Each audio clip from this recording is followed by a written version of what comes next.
Hi guys, welcome back. It's Friday, March 6th, 2009, 11:35 p.m. Once again, we're about 30 minutes late.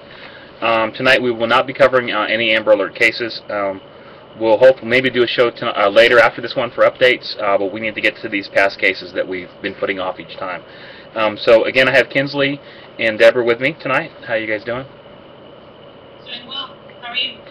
I'm fine. Slept a lot.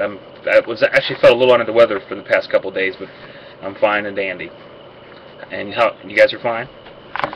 I'm doing great. How are you tonight, Brian? Glad to hear you're doing good and you got some sleep. Yeah, I did. Got a lot of work done too. I think I posted like 6 or 7 cases that are up there, including some redos. One of them I think was for Amber. I think we'll talk about that. But as far as Amber's case goes, I still don't think that she's encountered any harm or anything. Maybe he's still in the same place. Brian is so on the ball, guys. I want to tell you guys this. Early in the day today, Brian saw a case on TV. He saw that someone was missing since October of 2006, and he told me that in Skype. So I looked it up, and then I sent it to him right away so he could print it off, and I thought he'd be doing it, you know, tonight, tomorrow night, something like that. Well, Brian slept during the day today. He got that case done too.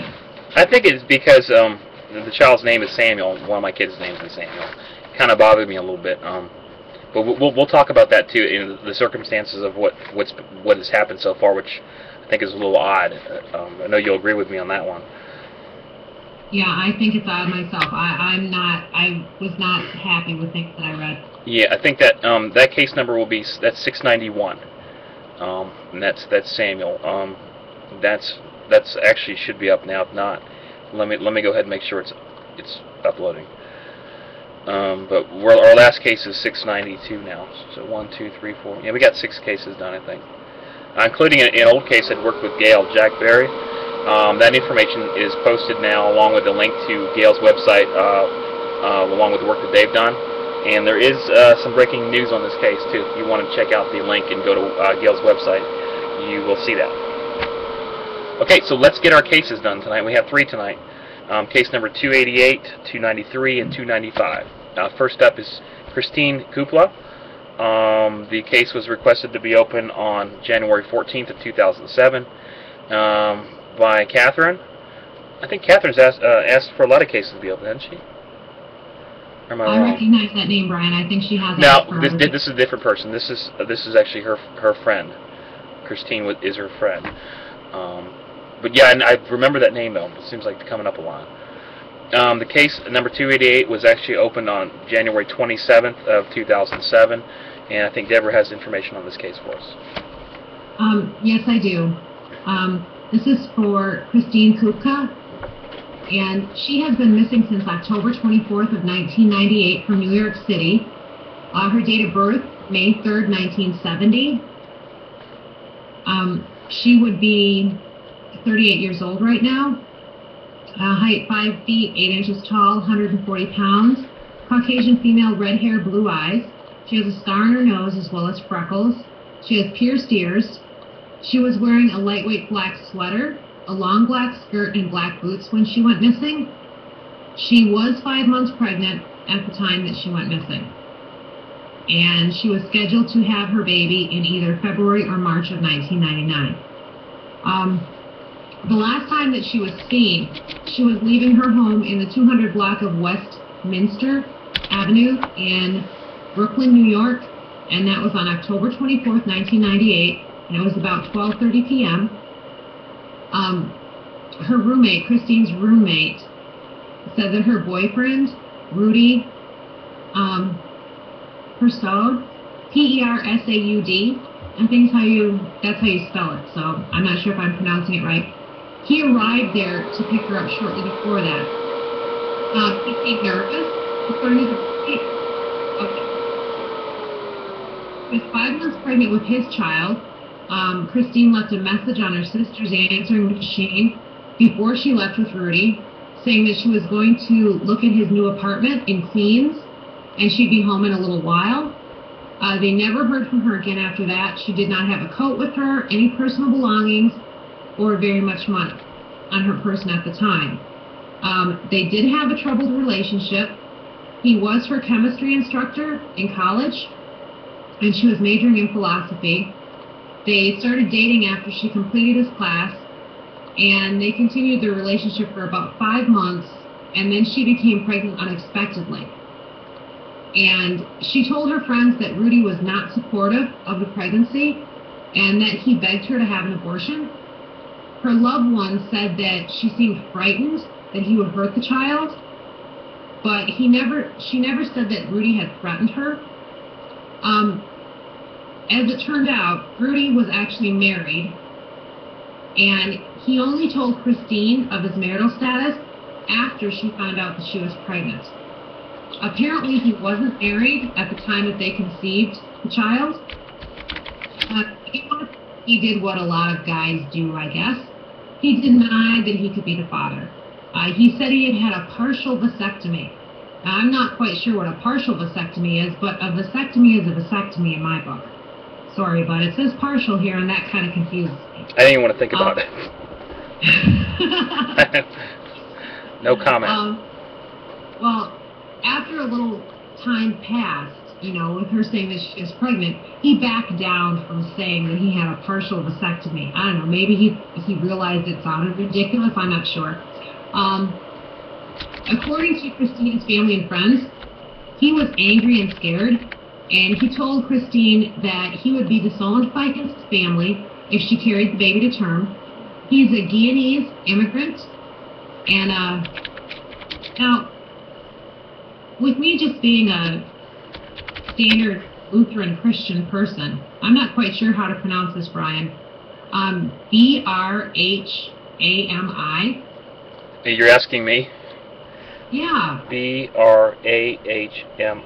No, Brhami. Brahmi? I guess.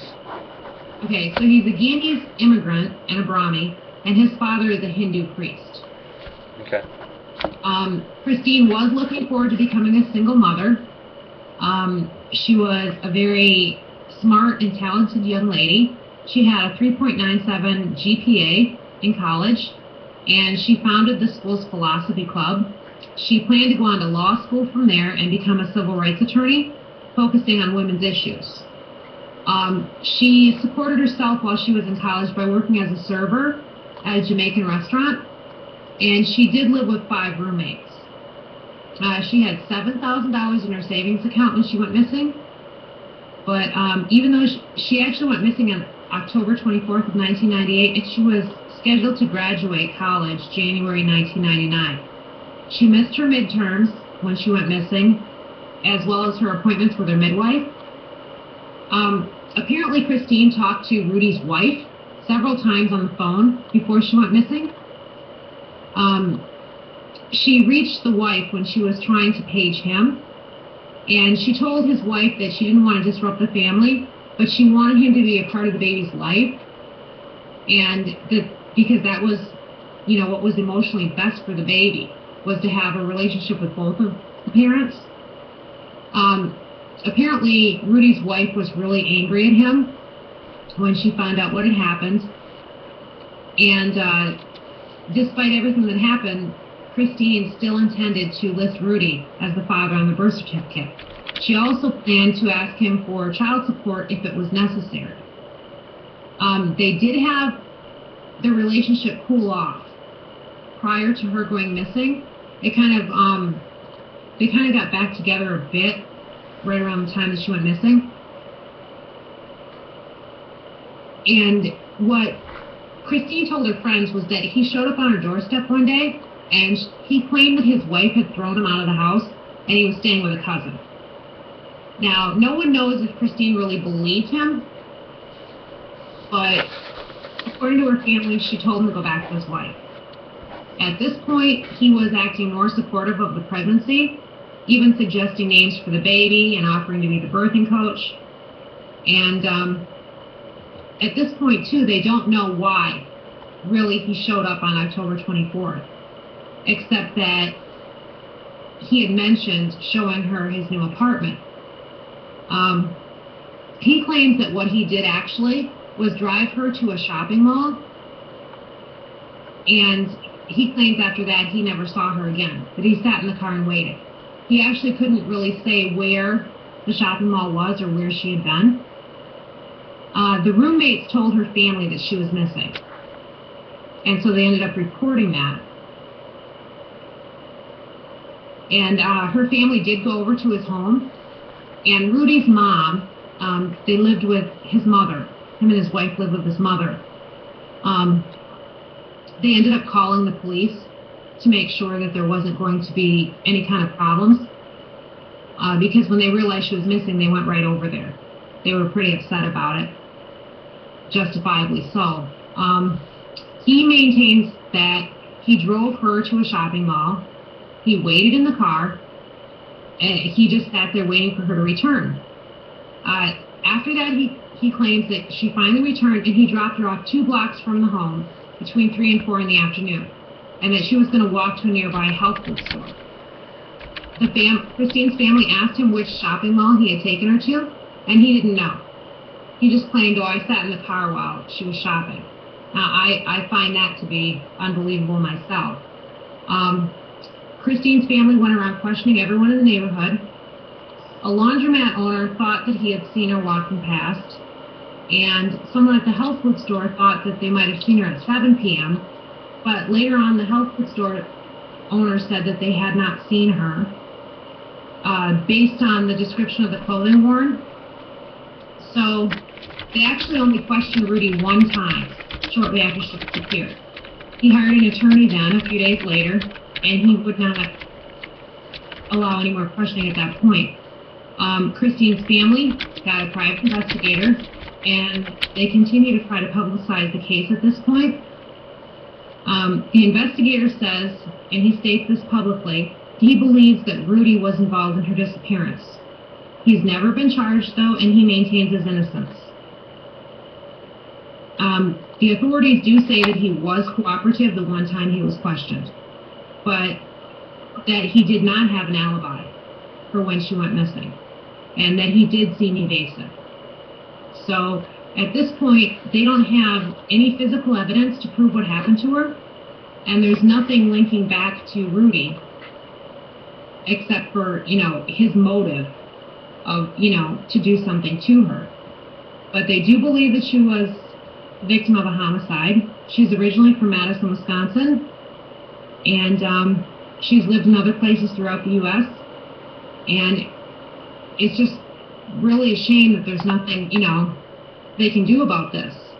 And in some of the articles that I read, apparently this Rudy guy was in school to be a dentist too, after she went missing.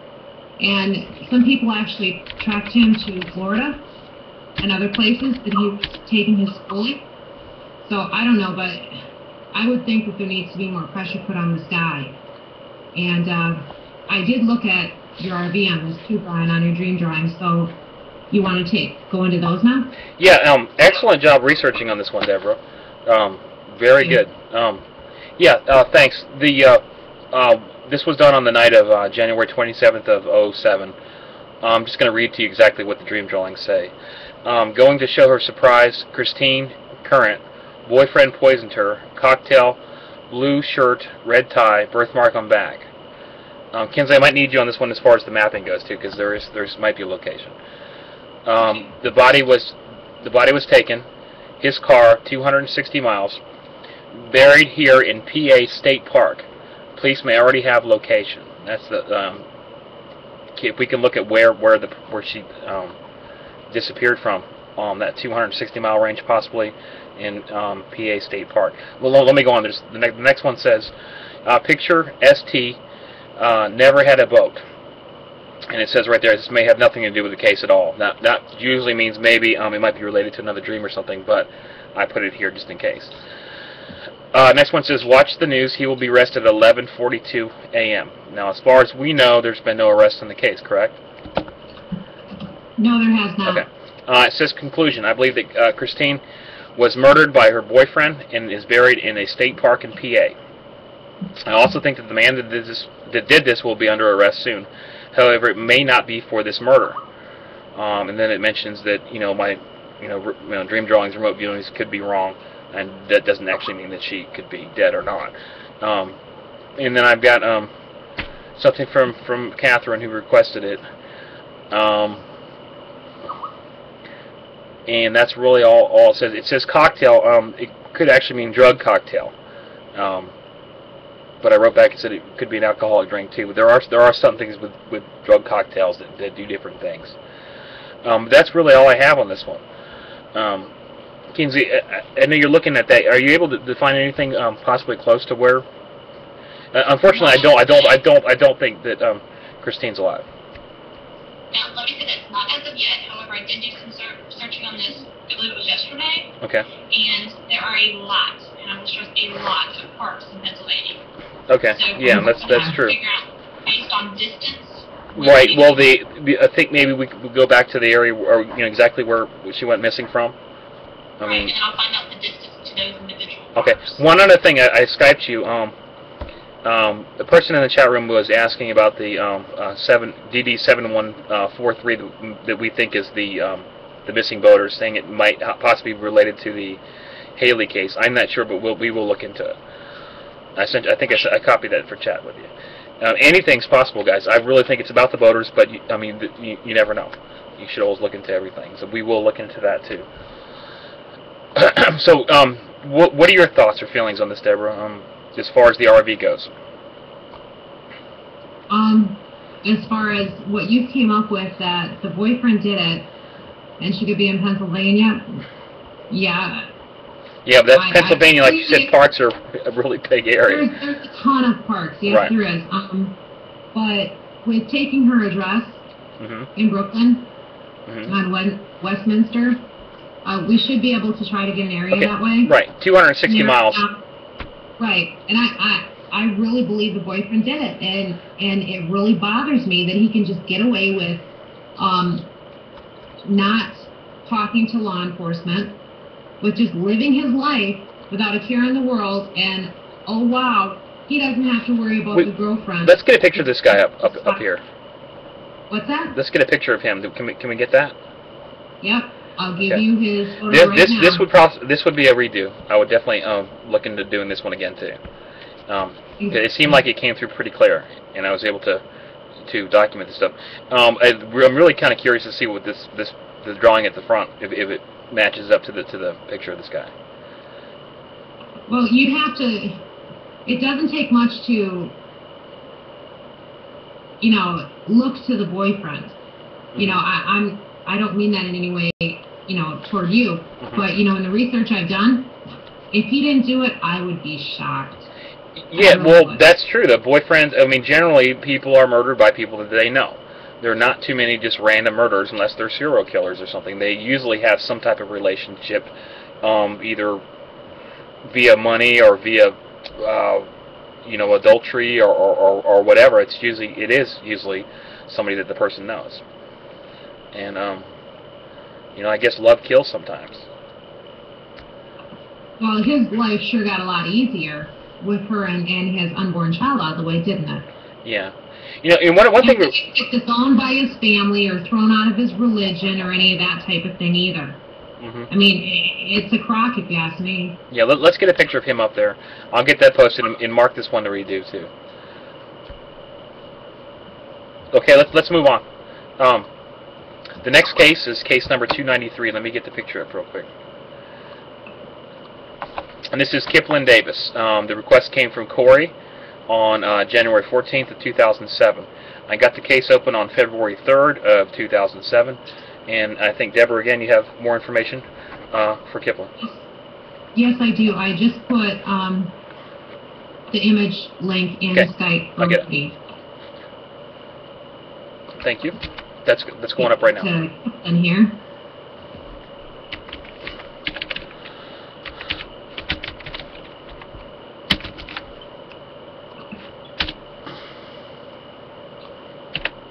I got the link, and I got the link to the photo. I'm just gonna copy and paste the photo.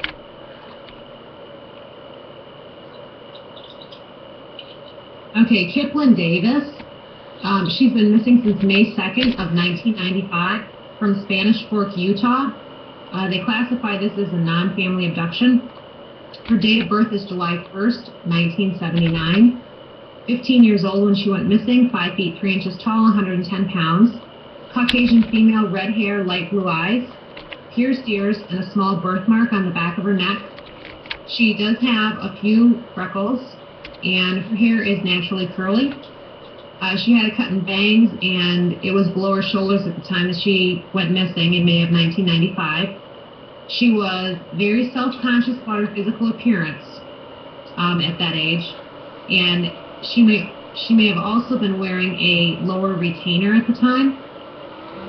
They give quite a description here of what she was last wearing. A white long-sleeve neck shirt with a beige stripe, a light blue denim vest with beige stripes, and a small designer tag on the side reading "Enough," dark blue denim equipment shorts, white cork-soled Colorado sandals with 3 straps on the front and 2 around the heel, royal blue underpants, a white Hanes bra, a Guess watch with a black leather band, and a large face trimmed in silver, a sterling silver band ring with a flower design, a shield-shaped sterling silver ring engraved with the letters CTR with flowers on the sides of the letters.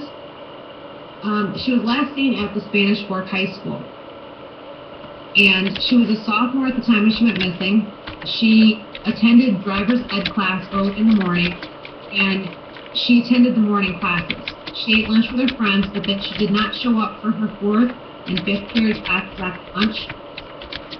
All of her personal belongings, including her purse, makeup, retainer, school books, all of those things were left behind in her locker, and she never returned home after school that day. She lived only 8 blocks away from the school. When she didn't get home by 5 p.m., her family reported her missing. There was never any word from her after that. They did have possible sightings of her in a vehicle on Main Street in Spanish Fork shortly after she was last seen at the school, but they weren't able to confirm them. To begin with, they looked at her case as a runaway case because of her age and the fact that she had an argument with her family about school shortly before she went missing. Her parents stated it's out of character for her to leave without warning, and that she was happy in her life. She was getting ready to get her driver's license, and her older sister was getting married at the time. After a while went by, and they didn't have any clues as to, how she went missing or why or anything, law enforcement started suspecting foul play. Her family does believe that she was murdered. After she went missing, there were rumors that her body was buried in a canyon nearby. They did search the canyon, but they did not locate any remains. 4 years after Kiplyn went missing, her family had a memorial service, and they put a marker in the Spanish Fork City Cemetery for her. They still are searching for her to this day, though. They did indict several people in Kiplyn's case in the year of 2005. In April of that year, Scott Brunson was charged with perjury and lying to a federal agent. In August, Gary Von Blackmore was also charged with perjury and lying to a federal agent. In September, they charged Timmy Brent Olson with 15 counts of lying to a grand jury. Christopher Neil Jepson was charged in October of that year for making false statements to an FBI agent and perjury before the grand jury. In November, they charged David Rucker Leifson with perjury. Now, all 4 out of those 5, and those 4 would be Olson, Jepson, Brunson, and Leifson, were all students at Spanish Fork High School when she went missing. The only one that was not was Blackmore. He didn't go to that same school, and he didn't know her. Several of these 5 guys, already had criminal histories, and we do have photos of them if you'd like those. Yeah, please. Okay, Jepson, Olson, and Leifson were members of the drama club at the high school, and they said that they were hanging lights in the school auditorium, getting ready for a performance that was coming up on the day that she went missing. But that could not actually be the case, because the community choir was performing in the auditorium. At the time, they said they were there, and none of the choir members saw them. So I guess, you know, their alibi had holes. In December 2005, Brunson, he made a plea deal with the prosecutors. He pled guilty to 6 counts of making false statements to the FBI and the grand jury. In January of 2006, Blackmore had a similar plea agreement. In the summer of 2006, Olson had his perjury trial. He had no defense and he was convicted of all of it. He was sentenced to 12.5 years in prison. That's a longer sentence than they normally recommend, and much shorter than the prosecutor actually asked for. The judge, when sentencing him to 12.5 years, took the presumed murder of Kiplyn into account as a factor in that sentencing. And then in September of 2007, Jepson was convicted of 4 counts of perjury at a jury trial. And in June of 2008, then, they sentenced him to 5 years in prison. Now, what authorities think happened is that Kiplyn was raped and murdered, and that several people know about this and are covering it up. They believe that Leifson and Olson are responsible for her death, and that the other ones manufactured an alibi. Let's see, after Blackmore's guilty plea to perjury, Olson was charged with first-degree murder in connection with Davis's presumed death. Then in October of 2007, they charged Jepson with Kiplyn's murder. Both of these 2 men are maintaining their innocence still. They're awaiting their trial, and they still have not been able to locate Kiplyn. And I guess law enforcement, the judge, prosecutors, her family, all of those people are pretty much in agreement that sadly she is deceased. So I'm going to put the photos in Skype for you now. Okay. And I have Chris Jefferson on here. Or yeah, do you know who that person is? This is who's on here. There's an image of Chris Jefferson. Chris Jefferson or Jepson? Okay, Jepson. I'm sorry. I'm Okay. looking at. Okay. I've got that person right there on here. But yeah, please tell me that. Hey, I was taking some notes. Jepson was charged with her murder. He's Okay. one of the 2 out of 5 that was. Okay, I was taking some notes. You said canyon. They think she's in a canyon. Okay. Let me just bring up the things that it says LNO or no canyon is in the first one. It also says in the second one that she was raped by 2 men. Okay, this is stuff coming from the dream. This is why I think this is important. And it mentions the California Mexico townhouse. Now, guys, I think that she is alive, and this is definitely one we need to redo. The case was open on February 3rd, 2007, case 293. I'm going to read to you exactly what it says. Kiplyn Davis. All were lies. She is alive. She started the rumor.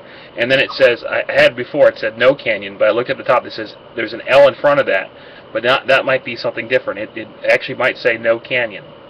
And that means something because you just said somebody thought that was in the canyon. It says she was raped by 2 men, boys. It says a question mark there. I'm not exactly sure why. Red hair, 26-year-old drug dealer. She wanted to leave, took her to California.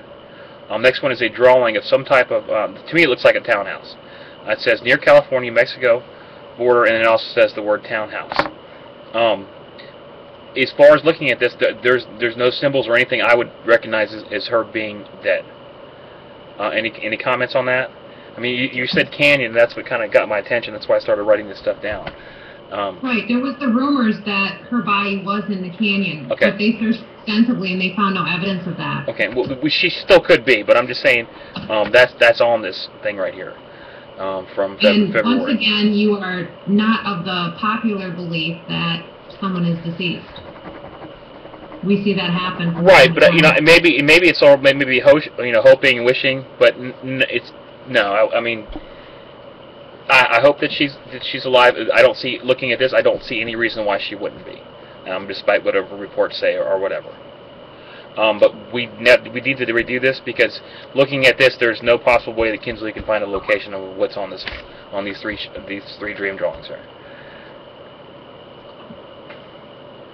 Okay, I got your links right here too. See what I'm saying? Right. So this one, and again, a good job researching this one too.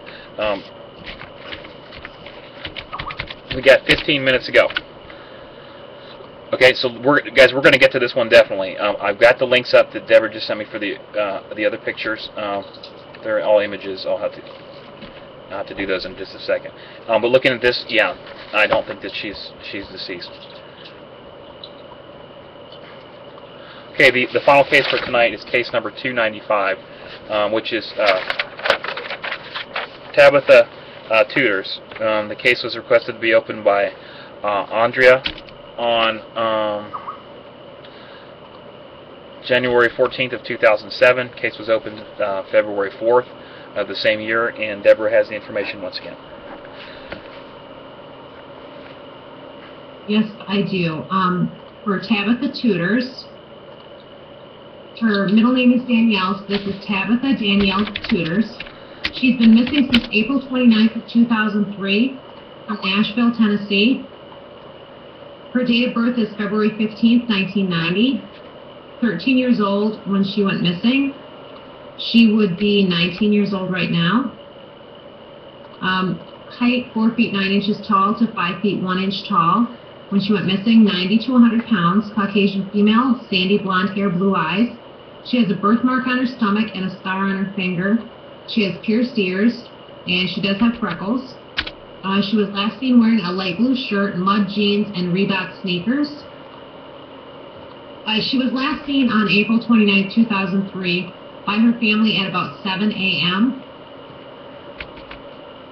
Her father woke her up, and that was the last time that he saw her. He states that she was watching TV when he left for work. She lived in the 1300 block of Lillian Street in Nashville, Tennessee. She was supposed to get on the school bus in the morning at 8 a.m. at 14th and Boscobel Streets. Boscobel is how that's spelled. Witnesses saw her walking toward the direction of the bus. They said that she was reading some papers and it didn't look like she was in a hurry or looking for anybody. She never did get on the bus, and she never arrived at the Bailey Middle School, which was 2 miles away. Her parents contacted the school that evening when she didn't come home. They also found out at that point that she was absent from school that day, and they reported her missing shortly before 6 p.m. She does not have a history of being a runaway, and her parents don't know a reason why she would want to leave home. She was a straight-A student with a perfect attendance record, and she was active in the choir at Eastland Baptist Church. There was no evidence when she went missing that she had a boyfriend. She was supposed to be going to Six Flags in Louisville, Kentucky, 2 weeks after she went missing, and she was really excited about that trip. She did leave behind all of her possessions, including her clothes, makeup, and $20 in cash. To begin with, because of her age, law enforcement treated this case as a runaway also. And I want to say something right now. I really think that that's wrong. Yeah, you know what? I was just thinking the same thing about how when somebody's 16 years old, yeah, wait 24 hours because they all think it's a runaway. Every case is different. 13-year-old just ran away. Go on. Yeah, you're right. I'm sorry, but that's not working too well for me. No, I even know what I'm saying, but generally somebody's 16, oh, she ran away. I mean, yeah, the majority of the cases are, but every case is different. There has to be some. Well, you know what they say about that word "assume" too, Brian, right? Yeah, I know. Okay. Shortly after she went missing, though, law enforcement started believing that she was abducted. They did investigate her parents and 2 adult siblings, and none of them are actually labeled as suspects in her case. Somebody in the neighborhood, a boy, told the police that he saw Tabitha get into a red car with a man that morning. He described the driver of that car as African American, 30 to 40 years old, and wearing a baseball cap. They said that Once Tabitha was inside the car, it reversed its course and went back up the hill. They were not able to confirm the boy's story, and some of the investigators doubt that it's credible, but tracker dogs traced Tabitha's scent along a route similar to the one that he described. Eventually, they traced it into an alley, and Tabitha's friends say that she would have never gone there alone. Tabitha's sister's former boyfriend does match the description of the driver. He drove a red car, and he knew where and when Tabitha took the bus. Police were unable to connect him in any way, though, and her parents, Tabitha's parents, stated that they did not believe she would have willingly gotten into the car with anybody unless they were family. And then they did end up finding a piece of paper in Tabitha's room after she went missing, and they think it might be connected somehow, and we do have a photo of that. Okay. The paper, on the piece of paper in Tabitha's handwriting, it says TDT NMTL. So that would be for Tabitha Danielle Tuders, and then the N, like, you know, kind of like when little girls, you know, teenage girls would put it in a heart or something, I guess. Mm-hmm. So whoever the young man was, the initials would be MTL. Okay. But they don't know who that is. They did find a business card also in her possessions with Tabitha's name, address, phone number, and the notations "call me" and "sexy girl" written on it. Okay. And then the "sexy girl" notation was scratched out and "ghetto girl" was written in its place. That card turned out to be given to Tabitha by a friend, is what they think, and that it's not connected to her being missing. The cops did search the logs of a computer at the library because they found out that Tabitha used to go into internet chat rooms, but they came up with nothing, you know, pertaining to her going missing. Okay. They arrested somebody named Martin Tim Boyd 4 months after she went missing for trying to lure an 11-year-old girl into his car, and they looked at him as a person of interest, but they were not able to come up with any evidence to connect him, and they took him off the suspect list. On October 30th, 2003, a trucker reported a possible sighting of Tabitha in Linton, Indiana. The trucker had seen a girl with a man and then another teenage girl with them too. The trucker stated that the one who looked like Tabitha looked to be anxious and afraid. Later, when he saw a missing persons flyer of Tabitha, he realized that that looked like the girl he had seen, and he contacted the police. They also have a hotel clerk in Linton, Indiana, saying that they saw a girl that looked like Tabitha with a man and a teenage girl, and they reported it. They did not confirm these sightings as valid, though. Okay. In August of 2003, almost 5 months after Tabitha went missing, an 11-year-old girl named Heaven Ross went missing in Northport, Alabama on her way to school. And they found her remains in Holt, Alabama 3 years after her disappearance, and that murder has not been solved yet. Like Tabitha, Heaven Ross had light-colored hair and disappeared in the morning on her way to school. Law enforcement thinks there may be a possible connection between the cases, even though there is quite a distance between Nashville, Tennessee and Northport, Alabama. At this point, they say that her case is unsolved. They don't come out and state foul play, you know, as they do in a lot of cases or anything like that. Mm-hmm. It says that they're not sure what happened to her, if they believe she's in danger. So that's a little different from usual. Okay, thank you. Anything else? I have. Okay, thank you. Good research again.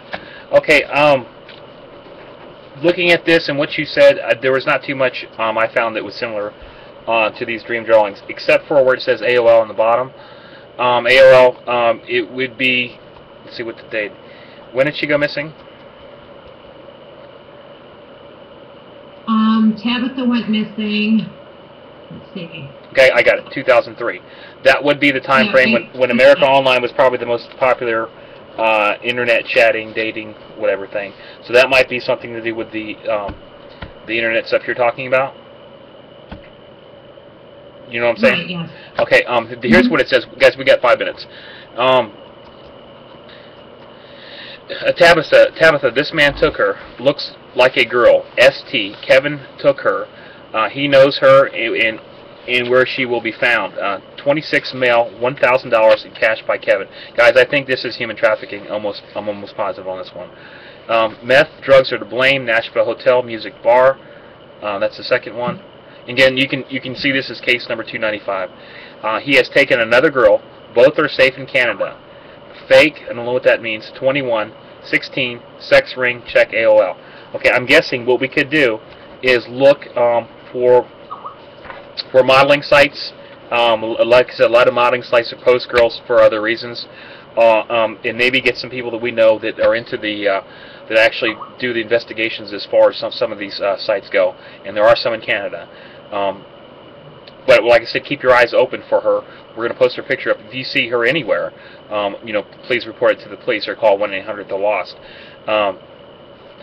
This would be a redo too. This is definitely trafficking, I think. As far as I see, I don't think that she's deceased. What do you guys have on that? Okay, well, that's what I wrote down too. Nashville Hotel. That is an arch. There's like an arches there. If you guys are on the case, Kinsley, if you can, just see if you can find anything in Nashville that a hotel/music bar that might have that symbol or logo on it. It looks like a rainbow. I found some, and I sent you a link. I found some, but Oh, you already did? I haven't seen them. Okay, and thank you. I posted your the other stuff for a case. I think it's 288 when we're talking about the 260 miles. I posted that there.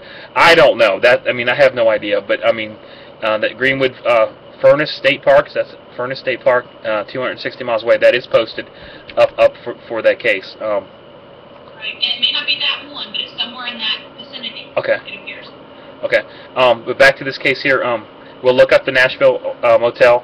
But it could be possibly that more than just she was taken. Tabitha may not have been the only one. If it is some type of human smuggling ring or whatever, then of course not. They take them all the time. And Deborah brought up a good point. We always assume that teenagers are runaways. And as we all know that within the first 24 hours, it's very, very important that police act on that, and the alerts get out so people can look for them, because after that the chances go down dramatically every day. So just because somebody's a teenager and we assume that they're runaways, talk to the parents, because the parents know the kids best, and trust them. If they say they don't think they'd run away, more than likely they probably haven't. We need that's another thing that needs to be changed. It goes back to the Amber Alert system. Let the local police make the call. Anything else, guys? Okay, we got a whole 90 seconds, so we can. Aji's still missing. Please go to the website www.findaji.com. If you have any information.